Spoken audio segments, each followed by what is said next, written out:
Death and me. अध्याय 6। Reign और रोआन। उनकी आत्माओं के आगमन के बाद से 4 महीने बीत चुके थे।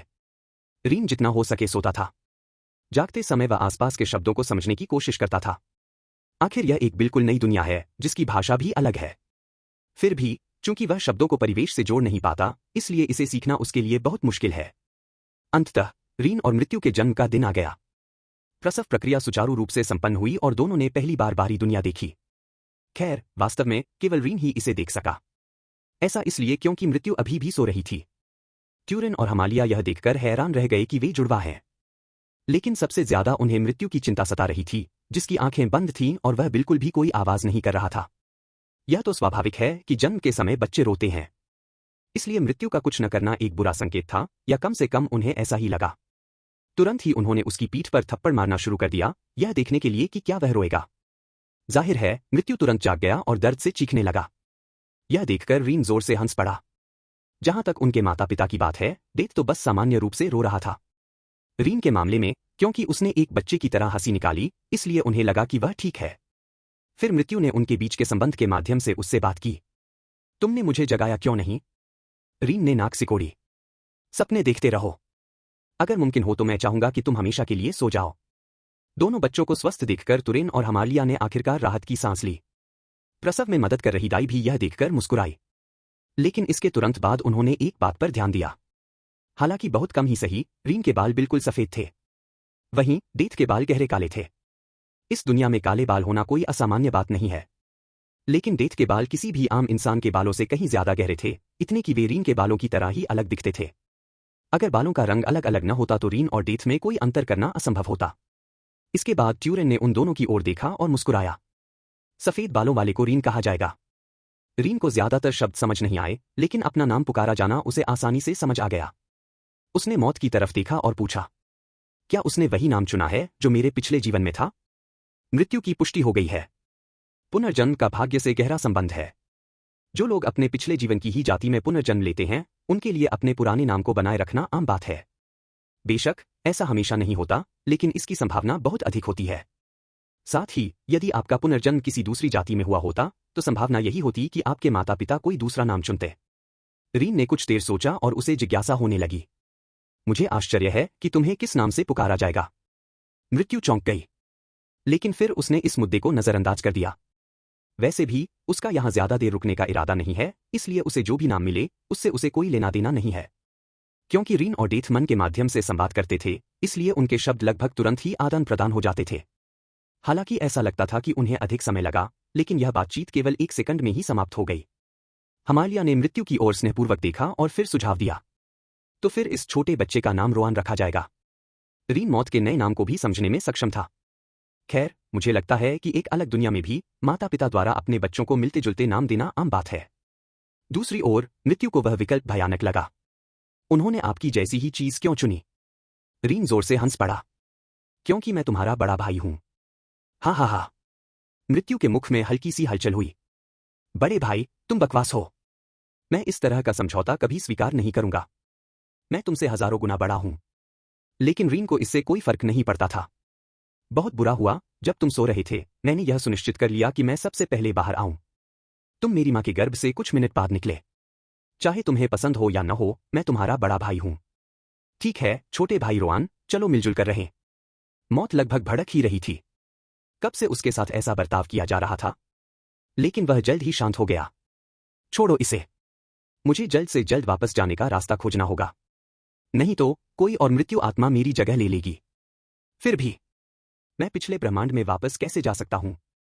जब मृत्यु, या बेहतर कहें तो रोआन, सोच रहा था, तब ट्यूरिन ने दाई को दोनों बच्चों को नहलाने में मदद की। हालांकि रोआन को शर्मिंदगी महसूस हुई।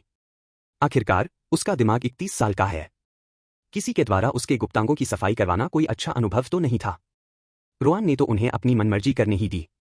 अपनी वास्तविक मानसिक उम्र को देखते हुए ऐसी बातें उसे जरा भी परेशान नहीं करती थीं। अरे रोआन, हमें इस समय कैसा व्यवहार करना चाहिए? हम जन्म लेते ही यूं ही बोलना शुरू नहीं कर सकते, है ना? इस तरह से संबोधित किए जाने पर मौत को रोने का मन हुआ। फिर भी वह जानता था कि शिकायत करने से बात और बिगड़ जाएगी। अगर उसने ऐसा किया तो रीन भविष्य में उसे और भी परेशान करने के लिए इसका इस्तेमाल जरूर करेगा। इसके अलावा चूंकि उसे अभी वापस जाने का रास्ता नहीं पता, इसलिए जब तक वह यहाँ है, रीन ही अकेला ऐसा नहीं होगा जो उसे इस तरह से बुलाएगा। बेहतर होगा कि हम दिखावा करें कि हम सामान्य बच्चे हैं। क्या आपने गौर किया? यहाँ तकनीक जैसी कोई चीज नहीं है। वैसे यह शायद किसी मध्ययुगीन दुनिया जैसा है जहां देवताओं की पूजा होती है और ऐसी ही चीजें होती हैं। हमारे माता पिता सोच सकते हैं कि हम किसी शैतान के वश में हैं और अंत में हमें मार डालेंगे। रीन को अपनी पीठ पर एक सिहरन महसूस हुई। उसका अभी अभी पुनर्जन्म हुआ था और उसकी भावनाएं आखिरकार सामान्य हो गई थी। वह यही नहीं चाहता था कि दूसरा मौका मिलने के तुरंत बाद उसकी मृत्यु हो जाए। ठीक है, तुम्हारा बड़ा भाई तुम्हारे विचार का पालन करेगा। हम्फ। अगले कुछ दिनों तक रोआन और रीन सामान्य बच्चों की तरह व्यवहार करते रहे। साथ ही उन्हें अंततः शब्दों को परिवेश से जोड़ने का अवसर मिला, जिससे उन्हें भाषा को तेजी से समझने में मदद मिली। फिर भी रीन को हर दिन काफी अजीब लगता था।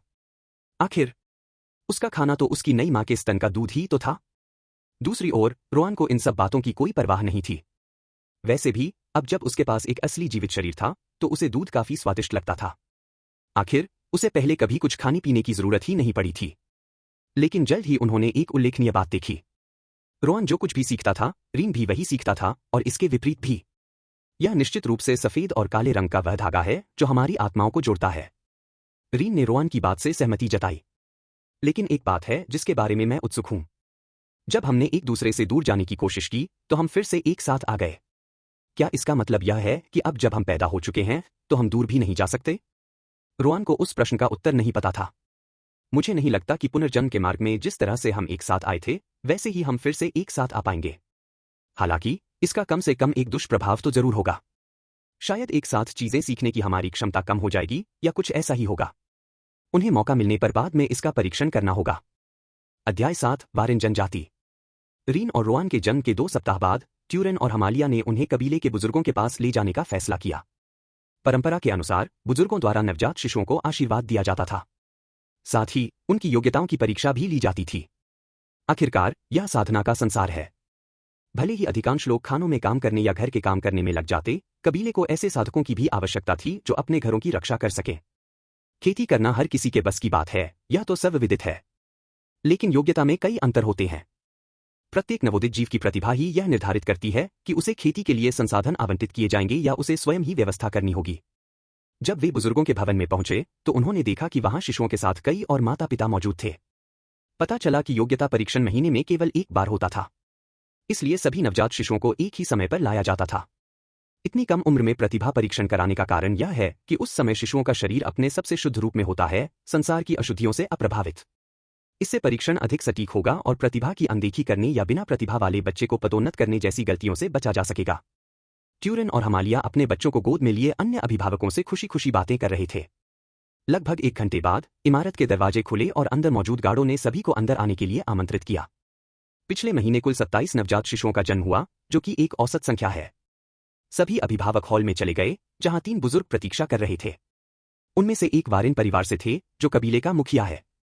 उस बुजुर्ग को देखकर सभी ने और भी अधिक सम्मान दिखाया। उनके कबीले की शांतिपूर्ण स्थिति में वारेन परिवार का बहुत बड़ा योगदान था।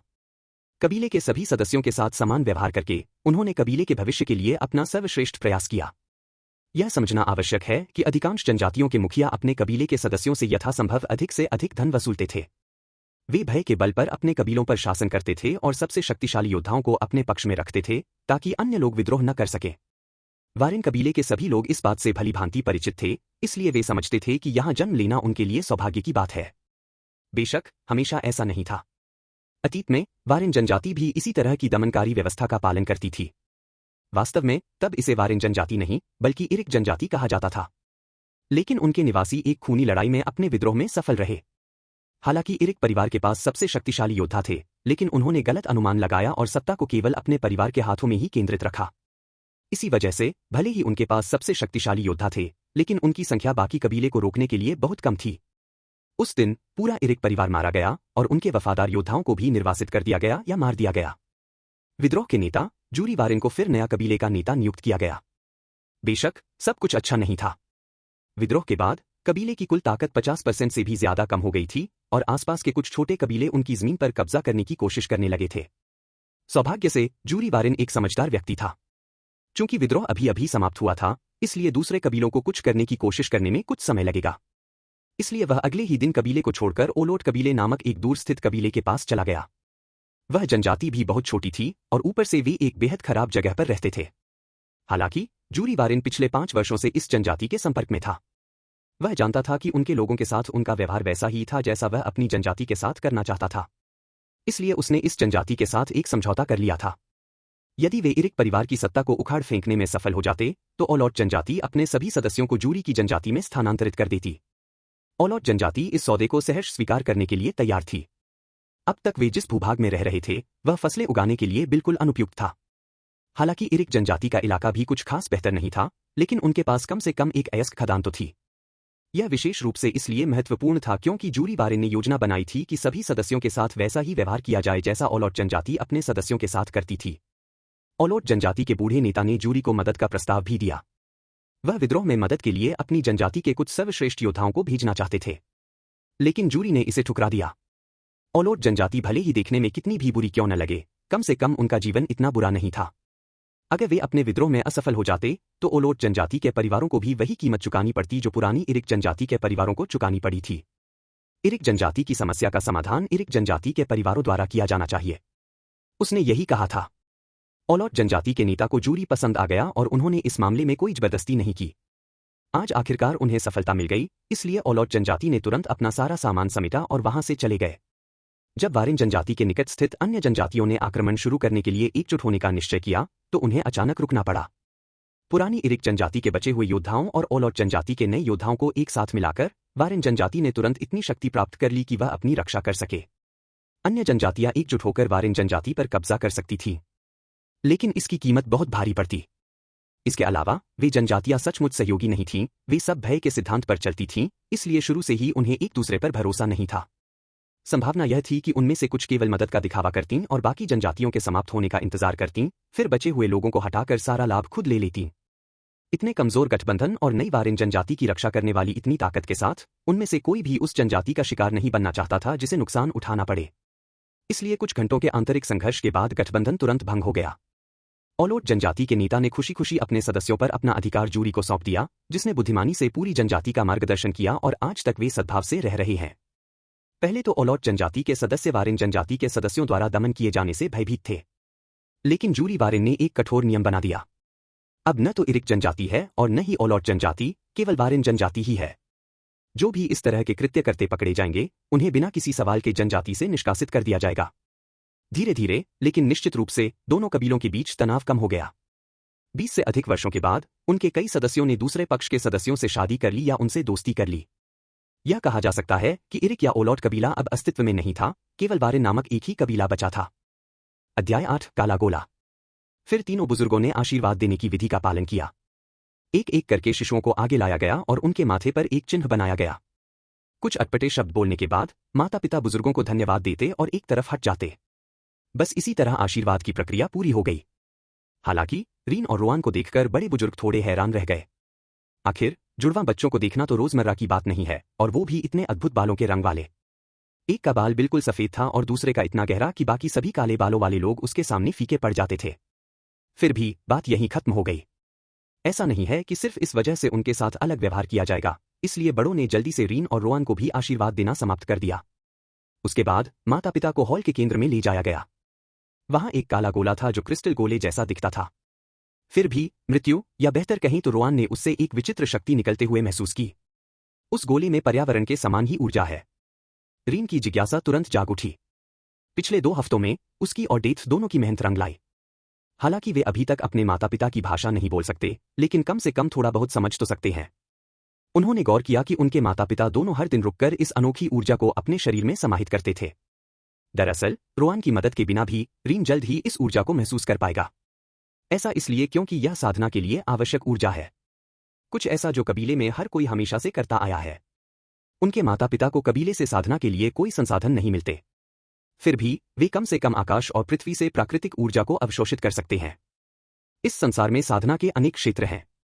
शारीरिक रूपांतरण, ऊर्जा संग्रहण, संस्था की स्थापना, कोर निर्माण, मूल और आत्मा का संगम, नवजात आत्मा और आत्मा का रूपांतरण। कम से कम वारेन जनजाति के लोगों को केवल इन्हीं क्षेत्रों के बारे में जानकारी है। जनजाति के सबसे शक्तिशाली योद्धा ऊर्जा संचय क्षेत्र के मध्य या उन्नत चरण में हैं, जिनमें से कुछ ही शिखर चरण में है। सबसे शक्तिशाली योद्धा जनजाति के नेता जूरी वारिन हैं, जिनकी आयु 60 वर्ष से अधिक है। वर्तमान में वे नीम स्थापना के प्रारंभिक चरण में हैं। हालांकि हर कोई साधना कर सकता है, लेकिन किसी को तभी साधक माना जाता है जब वह ऊर्जा संचयन क्षेत्र में प्रवेश कर लेता है। 95% से अधिक मनुष्य तो इस स्तर तक भी नहीं पहुंच पाते। वारिन जनजाति का उदाहरण लें, इस जनजाति में 10,000 से अधिक सदस्य हैं। हालांकि उनमें से 200 भी ऊर्जा संचयन क्षेत्र में प्रवेश नहीं कर पाए हैं, और ये वे लोग हैं जिन्हें वे उच्च योग्यता प्राप्त मानते हैं। रीन और रोआन के माता पिता इस शारीरिक रूपांतरण क्षेत्र में हैं। शारीरिक रूपांतरण के 5 चरण हैं: रक्त प्रतिस्थापन, अस्थि संवर्धन, मांसपेशियों का सुदृढ़ीकरण, अंगों का परिवर्तन और आध्यात्मिक दृष्टि। ट्यूरिन मांसपेशियों के सुदृढ़ीकरण चरण में है, जबकि हमालिया अस्थि संवर्धन चरण में है। इन दोनों के जीवनकाल में ऊर्जा संचय क्षेत्र में प्रवेश करने की संभावना बहुत कम है। फिर भी वे जितना अधिक साधना करेंगे, खदान में उनका काम उतना ही आसान हो जाएगा। इसके अलावा अपनी शक्ति बढ़ाना कभी नुकसानदायक नहीं हो सकता। भले ही तुरिन और हमालिया का जीवन काफी शांतिपूर्ण है, लेकिन ऐसा नहीं है कि वे अपने कबीले से बाहर की दुनिया से अनजान हैं। अगर किसी दिन कोई बड़ा कबीला उन पर हमला करने आ जाए तो आश्चर्य की बात नहीं होगी। ब्लैक ऑर्ब में किसी व्यक्ति की योग्यता का परीक्षण करने की शक्ति थी। कुल मिलाकर यह 7 अलग अलग रंग प्रदर्शित करने में सक्षम था: धूसर, भूरा, पीला, हरा, नीला, लाल और बैंगनी। ग्रे रंग को सबसे खराब माना जाता है, जबकि बैंगनी रंग को सबसे अच्छा। माता पिता आशा भरी निगाहों से उस गोले को देख रहे थे। योद्धा बनना उनके कबीले में सर्वोच्च सम्मान की बात थी। हर माता पिता यही कामना करते थे कि उनके बच्चों में योद्धा प्रशिक्षु के रूप में स्वीकार किए जाने की पर्याप्त योग्यता हो। फिर उन्हें साधना के लिए कुछ संसाधन आवंटित किए जाएंगे और बड़ों से शिक्षा प्राप्त होगी। परिवार एक कतार में खड़े हुए और बारी बारी से आगे आए। रोआन और रीन परीक्षा देने वाले 11वें और 12वें व्यक्ति थे। योद्धा प्रशिक्षु बनने के लिए कम से कम भूरे रंग की योग्यता होनी आवश्यक थी। उनके कबीले के लगभग 200 योद्धाओं में से अधिकांश भूरे रंग की योग्यता वाले थे। उनमें से केवल 5% के पास पीली योग्यता थी। हरे रंग की योग्यता की बात करें तो अब तक कबीले में केवल 3 ही लोग इस स्तर पर थे। इनमें से एक तो संयोगवश कबीले के मुखिया जूरी वारिन है। दूसरे एक बुजुर्ग थे, अलंदा इयाल, जो असली मुखिया के बाहर रहने के दौरान कबीले के मुखिया का काम संभालते थे। वे भी काफी उम्रदराज थे, इस साल उनकी उम्र 52 साल हो गई थी। हालांकि वे ऊर्जा संचय क्षेत्र के शिखर पर थे और सभी को भरोसा था कि वे जल्द ही फाउंडेशन एस्टेब्लिशमेंट में प्रवेश करेंगे। तीसरी एक छोटी लड़की थी, जिसकी उम्र इस साल केवल 7 साल थी, जिसका नाम मिलाहुइनान था। चूंकि जनजाति ने 40 वर्षों से अधिक समय से ग्रीस स्तर की प्रतिभा नहीं देखी थी, इसलिए लड़की की इस प्रतिभा की खबर ने आसपास की सभी जनजातियों का ध्यान तुरंत आकर्षित कर लिया। यहां तक कि समान आकार या उससे भी बड़ी जनजातियों से कई विवाह प्रस्ताव भी आए। फिर भी जूरी वारिन ने बस इतना ही कहा। वह जिससे प्यार करेगी उसी से शादी करेगी, बस इतना ही। अगर आप उसके हुइनान परिवार के रिश्तेदार बनना चाहते हैं तो आपके बेटों को पहले उसका दिल जीतना होगा। पहले तो अन्य कबीलों को लगा कि जूरी वारिन मजाक कर रहा है, लेकिन जांच पड़ताल के बाद उन्हें पता चला कि उनका कबीला दमन और भय की व्यवस्था का इस्तेमाल नहीं करता, जैसा कि बाकी कबीले करते हैं। इतना ही नहीं, यह कबीला महिलाओं को बहुत सम्मान देता है। ऐसी व्यवस्था उनके लिए अकल्पनीय है। फिर भी उन जनजातियों ने वारिन जनजाति से झगड़ा करने की कोशिश नहीं की। भले ही ग्रीन एप्टीट्यूड दुर्लभ हो, लेकिन आखिर वह सिर्फ एक योद्धा ही तो होता है। ऐसे मामूली मुद्दे पर युद्ध शुरू करना उचित नहीं है। यह सुनिश्चित करने के लिए कि अन्य जनजातियां हुइनान का अपहरण करने का प्रयास न करें, उसे और उसके परिवार को जनजाति के केंद्र में ले जाया गया। अब वह बुजुर्गों और नेता के आवासों के पास रहती थी। उसके साथ 3 मध्य स्तर के ऊर्जा संग्राहक योद्धा भी थे जो दिन रात उसकी सुरक्षा सुनिश्चित करते थे। किसी भी जनजाति को अपनी प्रतिभाओं की रक्षा करना आना चाहिए, इसलिए इस तरह की व्यवस्था किसी के लिए भी आश्चर्यजनक नहीं थी। कोई भी अन्य जनजाति निश्चित रूप से यही करती। एक एक करके माता पिता अपने शिशुओं को परीक्षण के लिए आगे लाते थे। फिर एक बुजुर्ग व्यक्ति सुई से शिशु के रक्त की एक बूंद निकालता था। उस बूंद को काले गोले पर डाला जाता था और वह उसे सोख लेता था। कुछ क्षण बाद वह 7 रंगों में से किसी एक रंग से चमक उठता था। इसमें कोई आश्चर्य की बात नहीं है कि धीरे धीरे धूसर रंग के बच्चे दिखने लगे। पहले 7 बच्चों का रंग धूसर निकला, जिससे उनके माता पिता काफी निराश हुए। लेकिन 8वां बच्चा गुलो इस्फाल नाम का पीले रंग की प्रतिभा के साथ पैदा हुआ। जब बुजुर्गों ने यह देखा तो वे तुरंत मुस्कुरा उठे। बधाई हो! कृपया इसे बाद में कबीले के नेता के घर ले आइएगा ताकि हम इसे योद्धा प्रशिक्षु अध्ययन के लिए चुन सकें। इसका प्रशिक्षण 5 वर्ष की आयु होने पर शुरू होगा। गुलो के माता पिता बेहद प्रसन्न हुए। उन्होंने तुरंत झुककर बड़ों को धन्यवाद दिया और जल्दी से पीछे हट गए। अगले 2 बच्चे भी ग्रे प्रतिभा से भरपूर निकले। उनके माता पिता गुलो के माता पिता को ईर्ष्या से देखने लगे। भला कौन सा माता पिता नहीं चाहेगा कि उनका बच्चा भविष्य में कामयाबी की ऊंचाइयों को छुए। अंततः रोआन की परीक्षा का समय आ गया था। अरे छोटे भाई, मुझे निराश मत करना। रोआन ने नाक सिकोड़कर जवाब दिया। अगर मेरी योग्यता तुमसे कम है तो मैं सीधे आत्महत्या कर लूंगा। रीन अपनी हंसी नहीं रोक सका। भले ही वह अब जीवित है, लेकिन यह इस तथ्य को नहीं बदलता कि रीन इससे पहले अनगिनत वर्षों तक मृत था। रीन के लिए जीवित होना या मृत होना शायद कोई खास मायने नहीं रखता था। अध्याय 9 अस्तित्व में नहीं होना चाहिए। ट्यूरेन रोआन को ब्लैक ऑर्ब के पास ले आया और बड़े ने सुई से उसके खून की एक बूंद निकाली। फिर भी रोआन को मानो कुछ महसूस ही नहीं हुआ। खून निकालने के तुरंत बाद न रोने वाला वह पहला बच्चा था। बेशक बड़े को आश्चर्य हुआ, लेकिन उन्होंने इसे ज्यादा महत्व नहीं दिया। फिर उस बुजुर्ग ने काले गोले पर खून की कुछ बूंदें डालीं और परिणाम की प्रतीक्षा करने लगे। अंततः गोला चमकने लगा और उसमें रंग प्रकट होने लगा। हालांकि यह देखकर सब लोग दंग रह गए। गोले का प्रकाश अंधेरा था। जैसा कि पहले बताया गया है, ऑर्ब को केवल 7 रंग दिखाने थे: धूसर, भूरा, पीला, हरा, नीला, लाल और बैंगनी। गहरा रंग तो इनमें से बिल्कुल भी नहीं था। अगर ऑर्ब ब्लैक लाइट से नहीं चमक रहा होता तो शायद उन्हें लगता कि यह काम ही नहीं कर रहा है। यह काला रंग किस तरह की योग्यता का प्रतीक है? तीनों बुजुर्गों ने हैरानी से एक दूसरे की ओर देखा। उन्होंने यह रंग पहले कभी नहीं देखा था।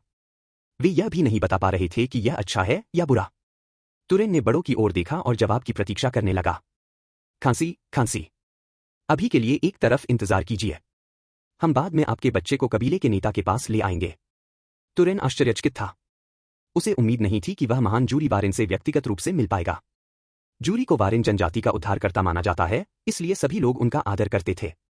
फिर भी वे अपना अधिकांश समय साधना करने या जनजाति के बाहरी मामलों को संभालने में व्यतीत करते थे, इसलिए बहुत कम लोगों को ही उनसे जब चाहे बात करने का अवसर मिलता था। ट्यूरेन ने हमाली की ओर देखा और मुस्कुराते हुए सिर हिलाया। हमाली ने बड़े की बात सुन ली थी, इसलिए वह भी खुश थी। भले ही ब्लैक कलर का रवैया खराब निकले, जूरी से मिलने का मौका मिलना ही उनके लिए बहुत सम्मान की बात थी। बाकी अभिभावकों की आंखों में साफ दिख रहा था कि वे भी ऐसे मौके से ईर्ष्या कर रहे थे। अगला नंबर रीन का था। फिर हमालिया को बुलाया गया ताकि उसकी जांच की जा सके। रोआन की तरह रीन के बालों का रंग भी अनोखा और अजीब था। बूढ़े पुरुषों और महिलाओं के अलावा आम लोगों के बाल इस तरह के नहीं होते। हालांकि रीन के बालों का रंग बिल्कुल अलग था। उसके बाल एकदम सफेद थे, जबकि बूढ़े लोगों के बाल चांदी जैसे होते हैं। फिर बड़े ने रीन की हथेली पर सुई चुभाई और खून की एक बूंद निकाली। रोआन की तरह रीन को भी उस सुई की परवाह नहीं थी, इसलिए जाहिर है वह रोया नहीं। जब रोआन नहीं रोया तो उन्होंने ज्यादा ध्यान नहीं दिया, लेकिन उसके जुड़वा भाई ने भी खून की एक बूंद निकालने के बाद कोई प्रतिक्रिया नहीं दी। यह हो सकता है। फिर उस बुजुर्ग ने काले गोले पर खून लगा दिया। कुछ क्षण बाद एक नया रंग प्रकट हुआ। एक बार फिर यह एक ऐसा रंग था जो वहां नहीं होना चाहिए था। रीन के बालों की तरह गोला शुद्ध सफेद प्रकाश से चमक उठा, जैसा मैंने सोचा था। हालांकि इस पर विश्वास करना मुश्किल था, लेकिन रीन के जुड़वा भाई के साथ जो हुआ उसे देखने के बाद उन्हें थोड़ी उम्मीद थी कि रीन भी कुछ अलग दिखाएगा। और उनकी उम्मीद सही साबित हुई। ऑर्ब का सफेद रंग ही इस अनुमान को सही साबित करने के लिए काफी था। एक बार फिर बुजुर्ग ने हमालिया से एक तरफ खड़े होकर उस समय का इंतजार करने को कहा जब वे कबीले के नेता से मिलने जाएंगे। परीक्षण जारी रहे। अंत में भूरे रंग की प्रतिभा वाला एक अतिरिक्त बच्चा सामने आया, जिससे उसके माता पिता बेहद खुश हुए। भले ही वह गुलों की तरह पीले रंग का न हो, लेकिन इससे यह तथ्य नहीं बदलता कि उसे योद्धा बनने के लिए जनजाति का समर्थन मिलेगा। यह उनके लिए काफी था। जब उनके माता पिता बड़ों के साथ अगले कदम पर चर्चा कर रहे थे, तब रीन और रोआन भी आपस में बातें कर रहे थे। खैर, अगर हम यह न समझें कि हमारी योग्यता के रंग निश्चित रूप से सफेद और काले धागे से संबंधित हैं, तो हम मूर्ख ही होंगे। लेकिन मुझे आश्चर्य है कि यह अच्छी बात है या नहीं। यह सुनकर रोआन ने नाक सिकोड़ी। आप क्या सोचते हैं? यह काफी बेहतर होना चाहिए। आखिरकार ग्रे को सबसे कम योग्यता का प्रतीक माना जाता है। भले ही हमें अगले 6 रंगों में से कोई भी नहीं मिला, मुझे यह मानना मुश्किल लगता है कि हम ग्रे से भी नीचे होंगे। बेशक मैं इसकी गारंटी नहीं दे सकता, यह सिर्फ संभावनाओं के आधार पर मेरा अनुमान है। रीन ने उसकी बात से सहमति जताई।